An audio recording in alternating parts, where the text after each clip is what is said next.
From Miami-Dade, Broward, and the Keys, this is South Florida's CBS 4 News. With the holidays right around the corner, airline tickets are skyrocketing.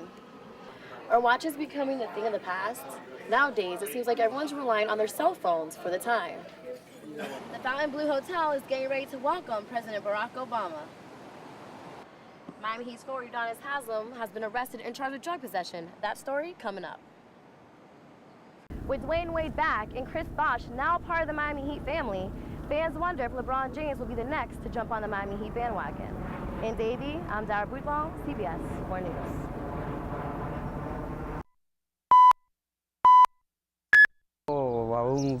I still harbor that sadness because I know I will never see my brother again. Emotional family members of 21-year-old Osman Lapara are still looking for closure after his tragic death more than a year ago. May of last year, Osman Lapara, an immigrant from Guatemala, was last seen here at this little Havana restaurant and nightclub. The lights went on at 3 o'clock in the club, and then he never woke up or nothing. I went downstairs and he never came downstairs out of the club. Investigators say a heavily intoxicated Lapara passed out on the sidewalk outside the club. Moments later, investigators say a man picked up Lapara and began to drag him toward a gold 1994-1995 Honda Accord. Police say someone on a bike stopped and helped load Lapara into the car. The guy on the bike was probably being a good Samaritan. He didn't know anything was going to happen. He remembers that night he's not going to be in any type of trouble. He didn't do anything wrong. We need to talk to that person. June 3rd, 2009, just days later, mysterious plastic bags with dismembered body parts began to wash ashore around different parts of Biscayne Bay. Investigators identified the body parts as Osman Lapara. We've had murder since the beginning of time with Cain and Abel, but dismemberment, we're a sick society. The Lapara family fears that Osman's case has gone cold, but their goal is to keep his case alive. I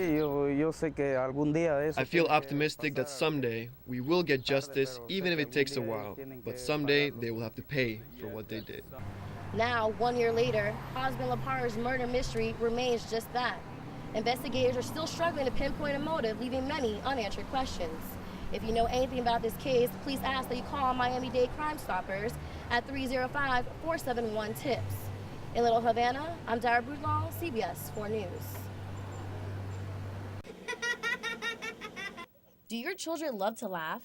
If so, Jello may be able to help make that giggle famous. This is our mobile recording studio right here, and we are looking for the best giggles in America. The nationwide Hello Jello Give It a Giggle tour came to Zoo Miami, and happy kids from all over came out to give it a giggle. I want them to come and have this experience and be on camera and be active. Joel Chichugu has 4 children, but says it is his son Jalen who has the star gene in the family. I go to Miami-Dade College and I bring him out there all the time, and he's always making the people laugh out there, doing little jokes, little things with his mouth and everything, and people just love him. The child with the best giggle will be featured on a national web series hosted by none other than Bill Cosby. Sweet giggles, soft giggles, warm giggles, a giggle that kind of caresses you, makes you feel nice. But not just any giggle will do. We're not accepting bearded giggles, gravelly giggles. And you definitely do not want to do this. And if you have a child at home with a fantastic giggle, it's not too late for you to submit them for the contest.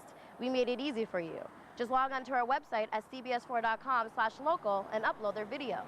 From Zoo Miami, Dara Boudlal, CBS 4 News. Smoke and flames consumed this North Miami home after fire broke out Sunday night. 11-year-old Levinson Calixte says the flames seemed to come from this air conditioning unit. Fire, and then my bed got on fire, and so we ran to the kitchen and sink and the bathroom to get some water to pour on the fire. The kids say they tried their best to douse the flames, but nothing was working. After that, it started to spread, so we just got out, and my grandma went and go get something to put on her feet. Unsuccessful at their attempt, the kids quickly grabbed their grandmother and the 7-month-old baby that she was babysitting and rushed out the door. We ran outside, and my sister started to cry a lot. And then we had to pick her up because the smoke was getting too close and drag her over there. Once outside, the family notified police. Miami-Dade Fire Rescue arrived on scene and extinguished the flames. The family of 7 could no longer stay in their home, but luckily they were able to salvage some personal belongings. I'm kind of in shock. Yeah. But I'm actually happy that I made it out alive. The Red Cross is helping this family by doing all they can by providing them with food, water, and shelter until they get back on their feet. In North Miami, I'm Dara Boudlal, CBS 4 News. Governor Charlie Crist called for a special session devoted to one issue, to let South Florida voters put an offshore drilling ban in the state constitution. All we're asking, as he has put it so well, is for the legislature to let the people have the opportunity to decide if they want to ban oil drilling off our coast. It's that simple. State Senator Alex Villalobos will be a prime sponsor of the constitutional ban in the Florida Senate after an incident last year that had members of the House in favor of opening the state's shores. There were 5 or 6 of us in the Senate that resisted the urging of the House to allow offshore oil drilling. But getting that vote may be a challenge, which is why they're going city to city holding a series of roundtable discussions to get local leaders behind them. I want you to all understand that. There is no in 2 weeks we can do it or in 3 weeks. We either do it next week or we don't. Legislators are criticizing the governor's move for seeking to ban something already illegal under state law. This is about a place that we love. We love Florida. We want to protect her. And if people want to criticize us for that, so be it. But I think they're lost in the woods. So, in order for us South Floridians to vote on this offshore drilling ban, 3/5 of both the House and the Senate need to approve it first. On Virginia Key, I'm Dara Boudlal, CBS 4 News.